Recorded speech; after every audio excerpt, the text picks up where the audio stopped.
Hello student, अभी हम यहाँ डिस्कस करेंगे जेईई एडवांस 2025 का क्वेश्चन जो कि इलेक्ट्रोडायनेमिक्स वाले पार्ट से आया हुआ है। तो यहाँ पे दिया हुआ है अपन को, जैसे क्वेश्चन क्या कह रहा है कि क्वेश्चन के अंदर कह रहा है कि अपने पास यहाँ पे डायपोल दिए हुए हैं 4 और उन डायपोल की वजह से जो इलेक्ट्रिक फील्ड जनरेट हो रहा है वो इलेक्ट्रिक फील्ड दिए हुए हैं। लिस्ट 1 में अपन को डायपोल दिए हुए हैं, डायपोल की पोजिशन, और लिस्ट 2 के अंदर अपन को इलेक्ट्रिक फील्ड दिए हुए हैं। तो अपन को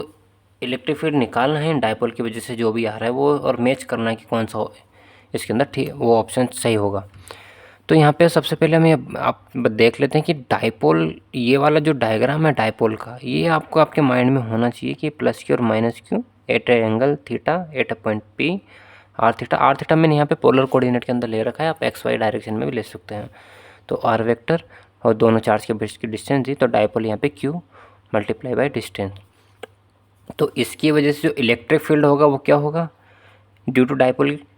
के P upon r cube 2 cos theta r के प्लस साइन थीटा थीटा के, और जो पोटेंशियल होगा वो क्या होगा k P cos theta r square, है ना।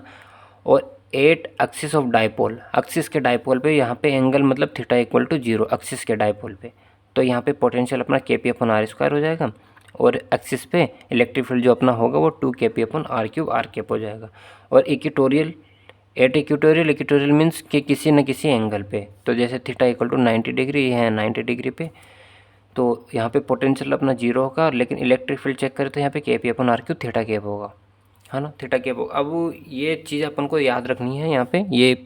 रटी लेना है एक तरीके से। अब अपन क्वेश्चन के अंदर देखते हैं क्वेश्चन क्या कह रहा है। जैसे ऑप्शन पहला पी के अंदर कह रहे हैं both dipole in same direction के अंदर दोनों डायपोल, है ना। तो दोनों डायपोल सेम डायरेक्शन, तो उसकी वजह जो थीटा 1 और थीटा 2 90 डिग्री, अपन को यहाँ पे किसी पॉइंट पे अपन को निकालना है इलेक्ट्रिक फील्ड डायपोल इस पोजीशन में, तो इस पर इसके बीच में जो एंगल बनेगा वो 90 डिग्री बनेगा, तो थीटा 1 यहाँ पे 90 डिग्री हो जाएगा, है ना। और एक डायपोल यहाँ पे, ये एक डायपोल ये रहा, ये भी इस डायरेक्शन, तो इस पे निकालेंगे तो इसकी वजह से ये भी 90 डिग्री बनेगा। 90 डिग्री बनेगा मतलब 8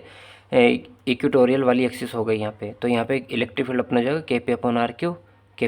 क्यू थीटा के, और टोटल इसकी वजह से और इसकी वजह से टोटल हो गया 2 k P upon are Q, है ना, और 2 k P upon are cube theta के। अब यहाँ पे माइनस आ रहा है, तो ये हमेशा ध्यान रखना है कि इन इक्वेटोरियल प्लेन के अंदर electric field always directed in the opposite direction of dipole moment, dipole moment के अपोजिट डायरेक्शन में अपना इलेक्ट्रिक फील्ड होगा। ये चीज़ हमेशा आपको ध्यान है, जैसे डायपोल मोमेंट अगर प्लस वाई डायरेक्शन में तो electric field minus y direction में होगा। क्यू क्या कह रहा है, क्यू के अंदर देखो एक डायपोल अपना इधर है और एक डायपोल अपना डाउनवर्ड की तरफ, अपवर्ड और डाउनवर्ड की तरफ है, तो both dipole are opposite direction, तो अपोजिट डायरेक्शन की वजह से कैंसिल आउट हो जाएगा, एक पॉजिटिव आएगा एक नेगेटिव आएगा, तो इलेक्ट्रिक फील्ड अपना 0 हो जाएगा। और से आर के अंदर क्या, आर के अंदर एक डायपोल अपना अपवर्ड की डायरेक्शन में और एक इधर एक्सिस की तरफ, एक्स एक्सिस की डायरेक्शन में है, मतलब कि one dipole in y direction and second one is positive x axis. तो इस जो फर्स्ट डायपोल उसकी वजह से जो अपना एंगल होगा वो थीटा 1 इक्वल टू 90 डिग्री हो जाएगा, और जो सेकंड एक्सिस है उसकी वजह से तो एक्सिस पे ही है, तो एक्सिस की वजह से थीटा 2 अपना एंगल 0, तो E1 माइनस के P upon are Q opposite direction आ ही जाएगी यहाँ पे, और E2 2 k P upon are Q. यहाँ पे क्यों नहीं है, यहाँ पे अपन को चेक करना है कि ये चीज़ ध्यान रखनी है, डायपोल एक्सिस पे जो इलेक्ट्रिक फील्ड होगा जो सेम डायरेक्शन में होगा डायपोल मोमेंट वेक्टर के, मतलब जिधर डायपोल निकालना हो उसकी डायरेक्शन और इलेक्ट्रिक फील्ड डायरेक्शन सेम होगी, तो यहाँ पे अपन पॉजिटिव आर के मतलब एक्स एक्सिस की तरफ ही जा रहा है। अब ये हो गया अपना, अब इसको ऐड कर लेंगे। अब उसके बाद एस के अंदर क्या करें, अब एस के अंदर both are in x direction, है ना, both are in x direction, तो थीटा 1 और थीटा 2 दोनों का एंगल 0 होगा। उसकी वजह से जो अपना इलेक्ट्रिक फील्ड निकलेगा वही एक्सिस की तरफ 2 k P upon are q, 2 k P upon are Q, दोनों को ऐड कर देंगे, तो अपन चेक करेंगे पी के अंदर अपना आएगा सेकेंड माइनस के ये वाला, यहाँ पे मैंने थीटा केप लिख रखा है, यहाँ पे जे केप लिख रखा है, मैंने पोलर कोऑर्डिनेट में लिख रखा है, आप